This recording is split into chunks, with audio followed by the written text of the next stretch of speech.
గౌరవనీయుడైన రాష్ట్రంలోని అదేవిధంగా నిర్మల్ జిల్లాలోని వివిధ సంఘాలలో ఉన్న ఉపాధ్యాయ సోదరులారా, ఈరోజు మన ఉపాధ్యాయుల పెండింగ్ సమస్యల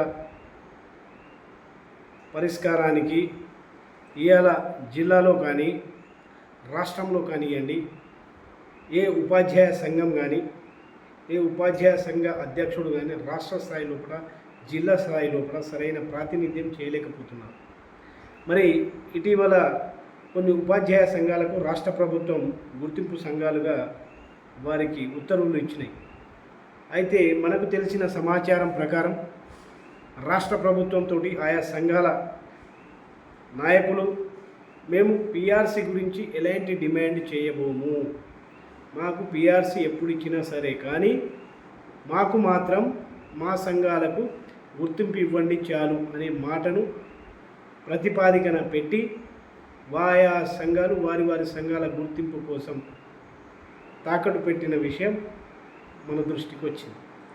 అయితే ఆయా సంఘాలలో ఉన్న సామాన్య కార్యకర్త ఉపాధ్యాయులారా, మీరందరూ ఇవాళ 2 సంవత్సరాల నుంచి మనకు ఆర్థిక ప్రయోజనం పొందవలసిన పిఆర్సీ కానీ, డిఏ బకాయిలు కానివ్వండి, అదేవిధంగా హెల్త్ కార్డ్ ఇష్యూలో ఉపాధ్యాయ ఉద్యోగులకు ఆరోగ్య సమస్యలు వస్తే ఇవాళ ఒక ట్రస్ట్ ఏర్పాటు చేసి ఒక 100 రూపాయలు 500 రూపాయలు మనం కార్పస్ ఫండ్గా తయారు చేసి పెద్ద ఎత్తున ఉద్యోగస్తులు, వారి పిల్లలు, డిపెండెంట్స్కు సంబంధించిన కార్పొరేట్ స్థాయి వైద్యం అందించడానికి ఒక సంస్థను ఏర్పాటు చేయడం విషయంలో కూడా చాలా నిర్లక్ష్యం వహిస్తున్నారు.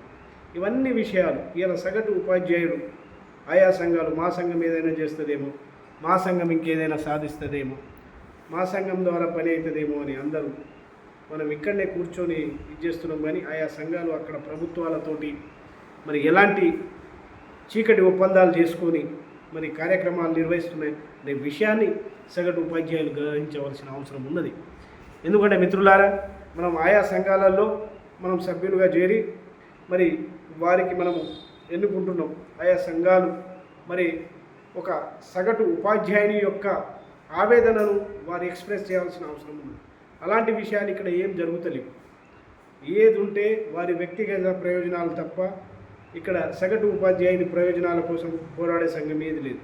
నేను చెప్పొచ్చేది ఏంటంటే, అందరం ఇవాళ సోషల్ మీడియా వేదికగా ఇవాళ ట్విట్టర్ కానివ్వండి, ఫేస్బుక్ కానీ, వాట్సాప్ ద్వారా రాష్ట్ర ముఖ్యమంత్రి వర్యులు మరియు మన విద్యాశాఖ మంత్రులు రేవంత్ రెడ్డి గారికి మనకు న్యాయపరంగా రావాల్సిన మన యొక్క ఆర్థిక ప్రయోజనాల గురించి, డిఏనైతేనేమి, పిఆర్సీ అయితేనేమి, ఈ సంబంధించిన అంశాలపై మనము ఈ సామాజిక మాధ్యమాల ద్వారా మన ఆవేదనను తెలియజేద్దామనే అంశాన్ని ఈ సందర్భంగా మీ దృష్టికి తీసుకువస్తున్నాము. తప్పకుండా మనం అందరం కూడా రాష్ట్ర ప్రభుత్వానికి తెలియదా, ప్రతి 5 సంవత్సరాలకు ఒకసారి పిఆర్సీ ఇవ్వాలనే విషయాన్ని వారికి తెలియదా? ఉద్దేశపూర్వకంగానే ప్రభుత్వం కూడా పిఆర్సీని ఆలస్యం చేస్తున్నది. అదేవిధంగా డిఏ కూడా రావాల్సి ఉన్నది ఉపాధ్యాయులకు. ప్రభుత్వం ప్రతి సంవత్సరము ఉపాధ్యాయ ఉద్యోగుల నుంచి ఇన్కమ్ ట్యాక్స్ రూపేణ వసూలు చేస్తున్న డబ్బులు ఈ రాష్ట్ర ప్రభుత్వానికి ఎవరైనా ట్యాక్స్ క్రమంగా చెల్లిస్తున్నారంటే అది మనం, ఈ ఉపాధ్యాయులు. ఈ రాష్ట్రంలోని 150,000 మంది ఉపాధ్యాయులు ఈ యొక్క ప్రభుత్వానికి ప్రతి సంవత్సరం ఇన్కమ్ ట్యాక్స్ని విధిగా చెల్లిస్తున్నారు.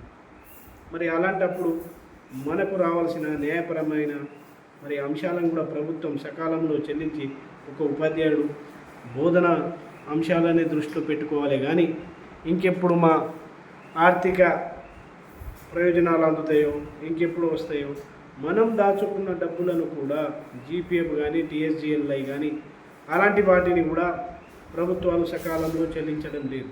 ఇది చాలా దారుణమైన విషయం. ప్రభుత్వము మనం దాచుకున్న డబ్బులు మనకి ఇవ్వడానికి కూడా ఇంత తాత్సారం చేస్తున్నది. ఇంకో విషయం, రిటైర్డ్ అయిన ఉపాధ్యాయులు కూడా మిత్రులు చాలామంది ఇలా ఒకరిద్దరు వరంగల్ ఆ ఏరియాలో చనిపోయారు. చాలామంది రిటైర్డ్ అయిన ఉపాధ్యాయులు కూడా ఫైనల్ సెటిల్మెంట్స్, వారి యొక్క పెన్షన్ ఫిక్సేషన్ కూడా ఇప్పటి వరకు కాలేదు. చాలా సందర్భాల్లో మేము ఒకటే డిమాండ్ చేస్తున్నాం, పెన్షన్ రిటైర్డ్ అయ్యే నాటికి పెన్షన్ పత్రాలు ఉద్యోగ ఉపాధ్యాయులకు అందజేయాలి. అదేవిధంగా రిటైర్మెంట్ కార్యక్రమాన్ని కూడా మండల విద్యావనరుల కేంద్రం ఎంఆర్సీలలో అధికారికంగా చేసే విధంగా ఉత్తర్వులు సాధించే వరకు ఎస్సీ ఎస్టీ ఉపాధ్యాయ సంఘం తెలంగాణ రాష్ట్ర శాఖ, దానికి తోడుగా నిర్మల్ జిల్లా శాఖ నిరంతరం పోరాటాలు చేస్తూనే ఉన్నదనే విషయాన్ని మీకు తెలియజేస్తున్నాను. జై భీమ్, జై జై భీమ్.